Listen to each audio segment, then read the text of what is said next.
もし何気ない日常の中で人が死ぬ瞬間を目撃してしまったら、遡ることおよそ6年前の2017年4月10日、アメリカ・オハイオ州、アメリカの全国放送 CBS で流されたその映像に、テレビの前の視聴者は皆釘付けになっていました。画面に映し出されたのは裁判所に設置された防犯カメラの映像。被告人の男が2名の警察官に付き添われ、法廷へ向かう道中の様子が映されていたのです。ゆったりと歩みを進める被告人のその様子は、自身に下されようとしている判決に対し、もはや覚悟ができているようにも見て取れました。しかし、テレビの視聴者が揃えて声を上げたその瞬間、被告人の男は廊下の隅に設置された手すりへと素早く駆け寄ります。勢いよく走り出した男は、そのまま勢いで手すりの向こう側へ。あまりにも突然の出来事に、付き添いの警察官2名はなすすべもなく、ただただ唖然としていました。なぜなら、男が身を投げた手すりの先は地上4階の吹き抜け。男はなんと裁判所の中で自殺してしまったんです。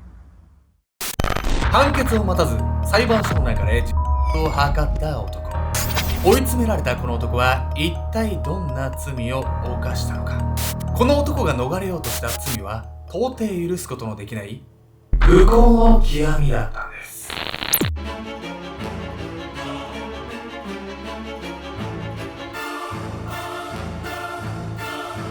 おさす、ピンチはチャンス、ケンちゃんです。宮宮美香ですね、ピンチはチャンスなんですよ。なんか結局修羅場をくぐると人間って強くなるよねっていうね。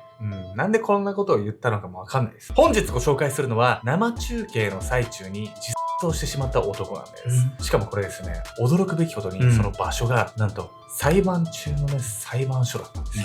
何がどうなってそんなでも拘束もされてるわけだし、どうやって死にようもなくない？実はこの男、世間からのとてつもないバッシングでですね、かなり追い詰められていたというんです。一体何をしでかしたというんでしょうか。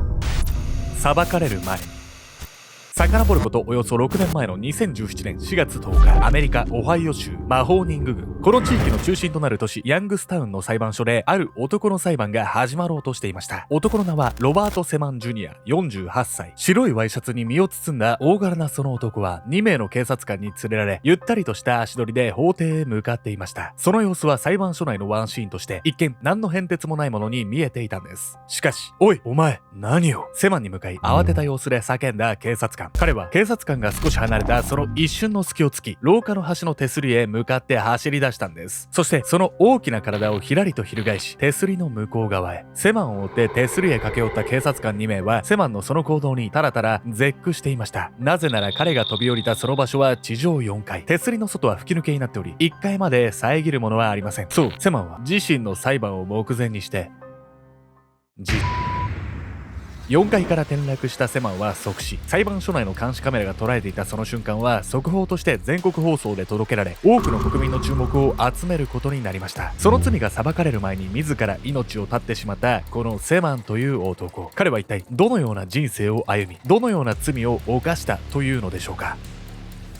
1968年生まれのセマンは地元ヤングスタウンの高校を卒業し、自動車の製造工場へ就職。職場では現場監督を任されるなど、仕事面では至って真面目な男だったといいます。加えて妻クリスティンとの間には3人の子供がおり、家族仲も良好。彼はアクティブな性格で、キャンプや釣り、ハンティングなどの趣味に子供たちをたびたび連れ出しては家族で過ごす時間を楽しんでいたんです。そんなセマンの人生が狂ってしまうきっかけとなる出来事が起こったのは、彼と妻クリスティンが結婚23年目を迎えた2010年のこと。これで手続きは完了ね。すぐにでもあの女と暮らすの？冷めた表情でセマンにそう話しかけた妻クリスティン。セマンは淡々とした様子で一言こう返します。そのつもりだ。そう、この日夫婦は長きにわたった結婚生活に幕を下ろそうとしていました。いつからかはわかりませんが、セマンには新しく恋人ができていたんです。しかもその相手はなんと妻クリスティンの兄イーさんの元妻。不倫自体もそうなんですが、その相手に関してもクリスティンには到底許せない人物だったんです。働き者だったり小煩悩だったり、すごいなんかいい男って思ってたら、よくよく見てみたらめちゃくちゃ泥沼じゃない。そうなんです。真面目に見えるのはね、表向きだけなんです。そしてこの後、セマンのさらにヤバい本性があらわになるんです。こうして妻クリスティンと離婚したセマンはここから恋人のリン・シュミット、そしてその連れ子の少女コリーヌと3人で暮らすようになります。ははは、コリーヌは本当に元気がいいな。庭ではしゃぎ回るコリーヌの姿に楽しそうな笑みを浮かべるセマン。リンの娘コリーヌは明るく活発な性格で、たびたび自転車で出かけたりプールに泳ぎに行ったり友達と遊ぶのが大好きな女の子。血のつながりこそないもののアウトドア好きのセマンとも馬が合い、その関係は至ってうまくいっているように思えていたんです。しかしそんな暮らしが5年ほど続いた2014年のこと。ねえママ、私も耐えられない。9歳になる娘コリーヌはその日いつになく神妙な面持ちで母リンにそう切り出しました。一体どうしたの？いつもは明るい彼女の落ち込んだ様子にただならぬものを感じたリンは姿勢を正して話を促します。するとコリーヌは今にも泣き出しそうな顔でこう言ったんです。セマンおじさんに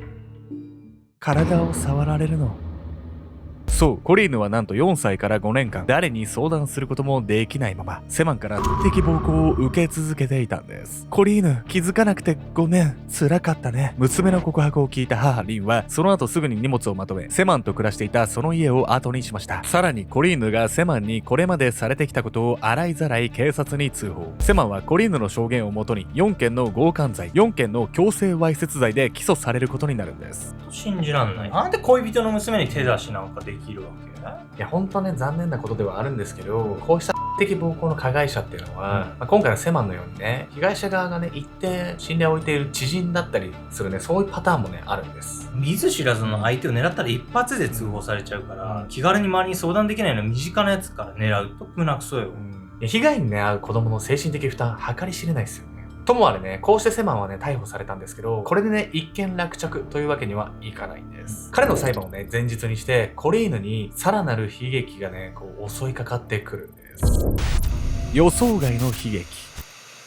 的暴行の罪で逮捕されたセマンはその後20万ドルの保釈金を支払い GPS 付きのブレスレットを足首に装着する条件で保釈されることに。これはセマンに前科がなかったことと工場の現場監督を務める彼の社会的立場が考慮された結果でした。そして司法のその判断に激怒したのがコリーヌの実の父イーサン・ガンプ。どうしてこんな卑劣な犯罪者に保釈金が設定されるんだ。奴を刑務所から出しちゃいけない。そう、元妻と関係を持ち挙句娘にまで手を出してしまったその男のことをイーさんが許せるはずもありませんでした。とはいえ第三者がいくら口を挟んだところで保釈の決定が覆ることはありません。そのためイーさんはせめて娘の励ましになればと、この頃から祖父母と暮らし始めたコリーヌのもとへたびたび顔を見せるようになるんです。そうやって両親や祖父母の温かさに触れるうち、落ち込んでいたコリーヌにも徐々に笑顔が戻りつつありました。そして逮捕から1年が経った2015年3月、セマンの裁判に際してコリーヌは証人としての出廷を求められるんです。実はセマンは逮捕後一貫して無罪を主張しており、裁判の行方はまだ10歳になったばかりのコリーヌの証言に委ねられていたんです。無罪主張してるってほんと腹立つわね。何してんのよ。しかも10歳の子供を証言台に立たせてんの。何のつもり？しかもそれだけじゃなくてね、セマンはねかなり下水方法でコリーヌの証言をもみ消そうとするんです。コリーヌが証言台に立つことが決まり、新たに動きを見せたのはなんとセマンの元妻クリスティンでした。彼女は兄イーさんら家族の前で確かにこう言ったんです。セマンから連絡があって裁判でこう証言しろって言われたわ。コリーヌの証言は全てでっち上げだって。証言するなら1万ドルの賄賂を渡すとも言われたわ。当然元妻クリスティンがセマンのその願いを聞き入れることはありませんでした。兄イーさんの実の子にあたるコリーヌは彼女にとっては姪っ子。そんなコリーヌを傷つけることなど到底できないとクリスティンは懇願するセマンを突っぱねたんです。一方で両親や祖父母に勇気づけられたコリーヌは裁判を前に揺るがない意志を固めつつありました。私全部ちゃんとしっかり話すわ。毅然とした態度でそう言い放ったコリーヌ。翌日の法廷でセマンが正当に裁かれることをこの時はまだ家族の誰もが信じていました。しかし裁判を翌日に控えたその夜、コリーヌは祖父母と同じ寝室で眠りにつこうとしていた。聴覚障害のある祖母は手話で孫のコリーヌに語りかける。いよいよ明日ねコリーヌ。大丈夫？大丈夫よおばあちゃん。私もう怖くないわ。出廷の日が近づくにつれ、コリーヌは一段と強い女性に成長しているように見えていた。祖父母はそんな孫の姿を誇らしく思う一方、無理をしていないだろうかと心配せずにはいられなかった。辛い時は決して我慢しないで。おじいちゃんおばあちゃんがいるからね。ありがとう。じゃあおやすみ。そうやってしばしの会話を交わした後、電気を消すと眠りについたコリーヌと祖父母。それから数時間が経ち、深夜3時を回ろうという頃のことだった。コリーヌと祖父母の眠るその家は突然の爆発音とともに炎に包まれた。しかし聴覚障害を患う祖父母がその異変に気がつくことはない。2階で眠っていた3人はそのまま逃げることもままならず、煙に巻かれついに焼き尽くされてしまった。翌朝、その家の焼け跡からコリーヌと祖父母の黒焦げになった遺体が発見されました。こうして重要な証人であるコリーヌはセマンの裁判を前にして無念にもこの世を去ることとなってしまったんです。嘘でしょ。裁判の前日に火事とかそんな偶然ある？ただの不運な事故じゃないんです、実は、ね。やっぱり、もう犯人はね、分かりきってるんですけど、その正体よりもさらに衝撃的な事実が明るみになるんです。命の重み。火災が起こったのと同日、警察はこの不審火とこの日裁判に出廷予定だったセマンの関連性を睨み、彼の自宅を家宅捜索することにします。すると、どうしてあなたがここに？玄関の扉を開いたその人物に思わず目を丸くした警察官。そう、セマンの自宅から出てきたその人物は、コリーヌの母、リン。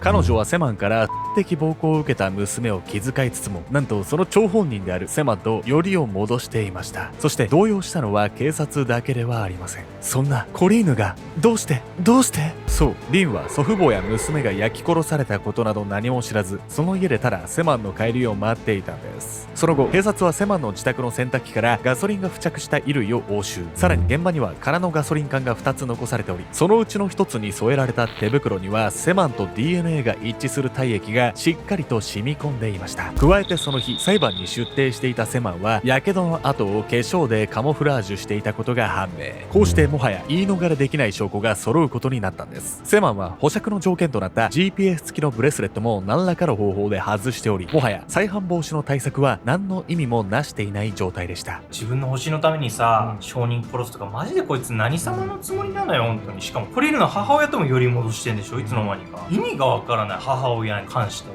コリーヌもね、母に対して気が引ける思いでね、セマンにされてきたことを告白したのに、こんなね、報いを受けるなんて思いもよらなかったんじゃないですかね。多分ね、当てられないからかわいそすぎる、本当に。コリーヌと祖父母の自宅が全焼したあの日以来、現場には近隣の住民や報道を見た人たちが数多く足を運び、その死を悼むようになりました。焼け跡となったその家の前には、コリーヌのために添えられたたくさんのおもちゃやぬいぐるみが。そうやってコリーヌを思う人々を前に、父イーさんは次のように話します。コリーヌを失ったことは非常に悲しく、今はただ静かに過ごしたいという思いがあります。ただ私たちはこの先、コリーヌがどれほど素晴らしい少女だったか、どう生きたかということを伝えていかなければなりません。家族や周囲の人々から多大に愛された少女の死は、一人の身勝手な男が身を守るための代償としてはあまりにも大きすぎました。こうして迎えた2017年4月10日、セマンは裁判が開かれるその当日、法廷に向かう直前の廊下で自らの命を絶ったんです。強姦に強制わいせつ、さらには放火殺人までとあまりにも罪を重ねすぎたセマン。もはや極刑を免れられないその状況において、彼は自分から命を絶ってでもその罪を認めたくはなかったというのでしょうか。たとえ同じ一人の命だとしても、罪を償って死ぬことと裁かれる前に命を絶つことでは全く意味が違うように思えてなりません。